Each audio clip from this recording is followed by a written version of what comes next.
नमस्कार। India debate में आप सबका स्वागत है। मैं हूं आशुतोष पाठक। मित्रों, आज रविवार के दिन एक स्पेशल खबर भी हम आपके लिए लेके आए हैं और वो खबर है, ईरान अब 6 अप्रैल के धोखे में रहना नहीं चाहता है। आपको याद होगा कि इसके पहले एक पीस टॉक चल रही थी अमेरिका और ईरान के बीच में, अमेरिकन डेलीगेट्स के बीच में। और उस डेलीगेट्स में कौन थे? डोनाल्ड ट्रंप के दामाद थे, कुशनर साहब। लेकिन उस वक्त जो ईरानी विदेश मंत्री उस बातचीत को आगे बढ़ा रहे थे, उन्होंने क्लियरली उस वक्त कहा था कि अमेरिका पर भरोसा करना उचित नहीं होगा, और वही हुआ। उधर पीस टॉक जारी थी, कोई नतीजा अभी निकला भी नहीं था, अभी बातचीत शुरू हुई थी। लेकिन इजराइल और अमेरिका ने ईरान पर हमला कर दिया, ये बहाना बना करके कि ईरान अमेरिका पर और इजराइल पर न्यूक्लियर हमला कर सकता है, और वो न्यूक्लियर बम बना चुका है या बना रहा है, वो हमला कर सकता है। जबकि ये सब मैं बता चुका हूं आपको कि अमेरिकी डिफेंस ने, चीफ ऑफ स्टाफ ने डोनाल्ड ट्रंप को ब्रीफ किया कि ईरान ऐसा कुछ करने नहीं जा रहा है। लेकिन अब डोनाल्ड ट्रंप कह रहे हैं कि नहीं नहीं, ऐसी बात है ही नहीं, हमारे तो चीफ ऑफ स्टाफ हमेशा हमारे साथ हैं और पूरी तरह से युद्ध में है। अब 2-3 डेवलपमेंट इधर हो रहे हैं, लेकिन ईरान अब भगवान शिव के शरण में पहुंच गए। मैंने एक दिन पहले भी आपको, कुछ दिन पहले भी बताया था कि ईरान में शिव भजन की गूंज है, और वो सिर्फ ईरान में नहीं है, भारत में भी गूंज रहा है, पूरी दुनिया में गूंज रहा है। और पूरा का पूरा ईरान ऐसा लगता है कि शिव वंदना में शामिल है। हालांकि कट्टर मौलवी इस्लामिस्ट जो हैं वो ये बात नहीं कहेंगे, क्योंकि वो तो मूर्ति भंजक हैं, मूर्ति पूजक तो दूरी, वो तो काफिर कहेंगे उसको। लेकिन आज 6000 वर्ष पुरानी सभ्यता को बचाने की बात स्वयं आयतुल्लाह खमैनी करते थे कि हमारी सभ्यता 6000 वर्ष पुरानी है।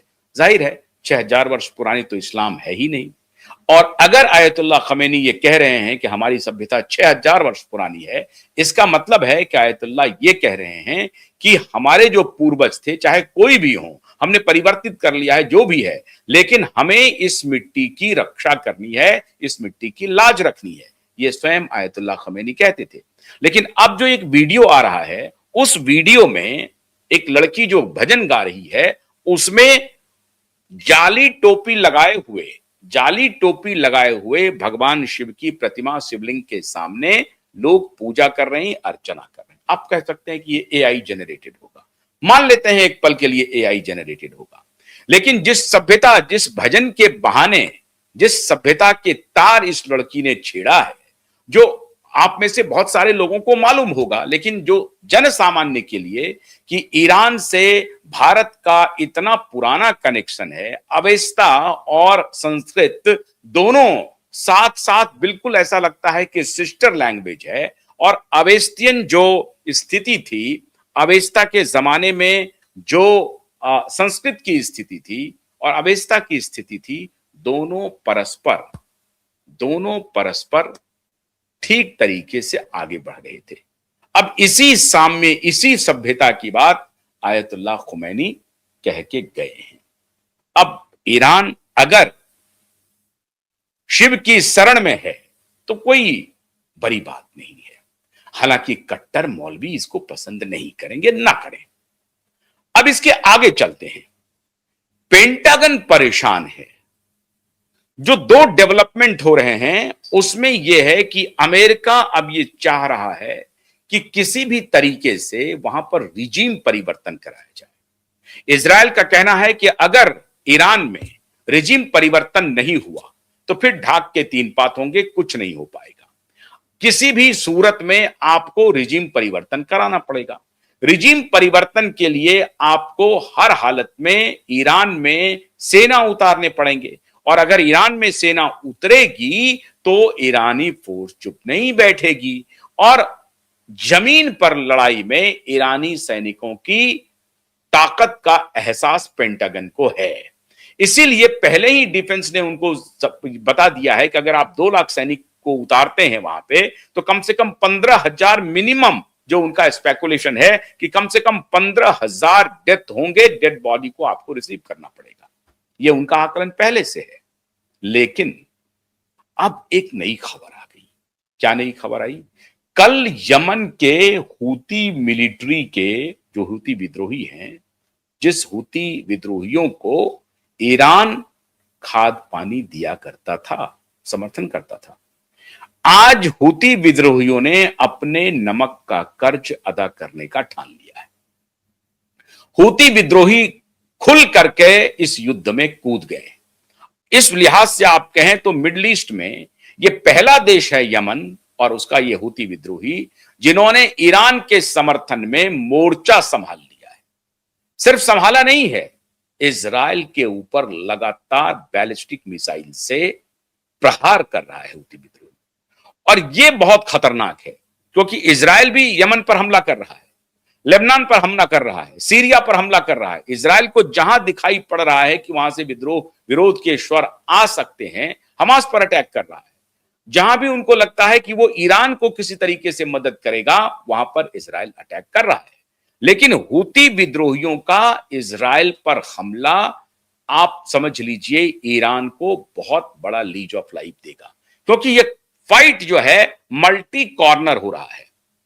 अब सऊदी अरब, यूनाइटेड अरब अमीरात हिम्मत नहीं जुटा पा रहा है ईरान के खिलाफ हमला करने का। अमेरिका बार बार कह रहा है कि अगर तुम लोगों को बचना है तो तुमको जो भी ताकत है, सैन्य ताकत है, उस ताकत के बिना पर ईरान पर हमला करो, क्योंकि अमेरिका चाहता है कि ईरान को हर तरफ से घेरा जाए। लेकिन सऊदी अरबिया अभी भी हिचकिचा रहा है, यूनाइटेड अरब अमीरात हिचकिचा रहा है। अभी एक और डेवलपमेंट हुआ, टर्की, पाकिस्तान, मिस्र और सऊदी अरबिया मीटिंग कर रहा है। क्या मीटिंग करेगा? ऐसा तो है नहीं कि ईरान को बचाने के लिए अमेरिका और इजराइल के खिलाफ लड़ाई शुरू करेगा। अगर ऐसा किया तो पाकिस्तान नेस्त नाबूद हो जाएगा। पाकिस्तान तो आप समझिए कि अमेरिका का दल्ला है, पूरी तरह से चमचागिरी कर रहा है, वो पैसे खाता है। पाकिस्तान कोई देश नहीं है, पाकिस्तान एक दलालों का गिरोह है जो कि सेना में है मोस्टली, और वो ऑपरेट कर रहा है और वो डॉलर अमेरिका का लेता है, उसके हिसाब से नाचता है। तो अभी टर्की के साथ, मिस्र के साथ, सऊदी अरबिया के साथ बातचीत करके ये भरोसा दे रहा है अमेरिका को कि हम ईरान पर दबाव बनाएंगे कि नहीं, आप मेरी बात मान लीजिए, अगर नहीं मानेंगे आप तो हमको अंततः आपके खिलाफ युद्ध करना पड़ेगा। ऐसा धोखा मौलाना मुनीर और शहबाज शरीफ ईरान के पीठ में छुरा घोंपकर कर सकता है, करेगा ही करेगा। अमेरिका उसको मजबूर करेगा ईरान के खिलाफ मोर्चा खोलने के लिए।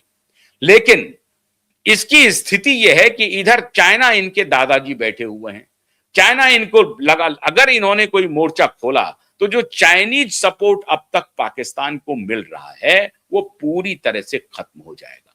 चाइनीज समर्थन बहुत है और चाइनीज समर्थन के बिना पर मौलाना मुनीर और शहबाज शरीफ जो है वो डील कर रहा है डोनाल्ड ट्रंप से कि देखिए हमें तो समर्थन करने के लिए चाइनीज खड़े हैं, आप नहीं देंगे तो मैं उनके खेमे में चला जाऊंगा। ये यही काम करता है कि आप नहीं तो मैं इधर और इधर से ले लूंगा। इसको डराता है कि आप नहीं दोगे तो मैं अमेरिका से ले लूंगा।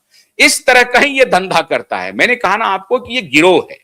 तो ये कोशिश कर रहा है अमेरिका को ये सांत्वना देने की कि हम अभी इजिप्ट, सऊदी अरबिया और टर्की से बात कर रहे हैं कि नहीं, और ईरान पर दबाव बनाएंगे कि नहीं, आप इस युद्ध को विराम कर दीजिए और जो भी डोनाल्ड ट्रंप कह रहा है उसको मान लीजिए।